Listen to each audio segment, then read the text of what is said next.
The next winner of the lightsaber giveaway will be announced in the next few days, with 3 winners already selected. All you have to do to enter to win a lightsaber of your choosing is subscribe to the channel, like the video, and tell me in the comment section which lightsaber you hope to win. With that said, let's begin with the video. In the finale of The Last Jedi, the decision was made by the film's director, Rian Johnson, to kill Luke Skywalker at the end of this film, rather than save his demise for Episode 9. The choice to kill Luke Skywalker is likely the most highly debated decision in the Star Wars franchise, as many fans have asked why Luke had to perish in the second installment of the new trilogy, instead of being saved for the finale. In an interview with the Huffington Post, Rian Johnson fully explained why he thought it was best to kill Luke in this installment of the franchise, rather than have him around in the physical world for Episode 9. Rian also explained why he believed this was the best place to take the character of Luke Skywalker. This was his full quote. "I don't want to get too explicit because I like people being able to have their own interpretations, but I think definitely the act of what he does at the end literally just takes everything out of him. That's a huge thing. Also, he's having his final act be something of myth-making in a way." It does go back a little bit to what he said at the beginning of The Last Jedi. What do you think one guy walking out there with a lightsaber can do?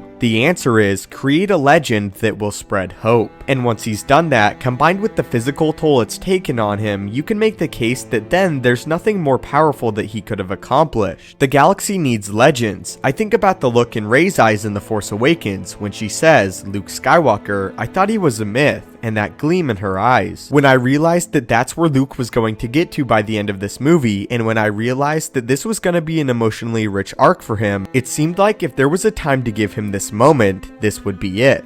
I wasn't looking forward to it. I was kind of dreading it, but at the same time, it felt like the right moment. It felt like the right time in this trilogy. The idea of Luke having passed into another realm and what the potential could be there for his involvement, that seems like it just gives you a whole other realm to get into if Abrams and Terrio choose to in the next film. But that is the explanation of why the filmmaker thought it was best that Luke Skywalker meet his end in The Last Jedi instead of Episode 9. And also why Rian Johnson thought this was the appropriate moment to say goodbye to Luke Skywalker, at least as we know him. The idea that Luke Skywalker is not only a man anymore, that he is the legend that many believe him to be. The Last Jedi is meant to illustrate that Luke Skywalker's death is what sparks this hope in the galaxy, and the hope that will eventually win the Resistance the day. In Luke Skywalker's final moments, he truly became the legend many believed him to be. But the big and obvious question for the video, was this the right moment to have Luke Skywalker die, or should his death have been saved for Episode 9? Ultimately, do you agree with the fact that Luke Skywalker died in The Last Jedi, or would you have liked to see him in Episode 9 physically? Thank you guys as always so much for watching. Again, if you have not entered the giveaway, please do so. All you have to do is like, subscribe, and comment in the section down below what lightsaber you want to win. Thanks again for watching, may the Force be with you, and have a great day.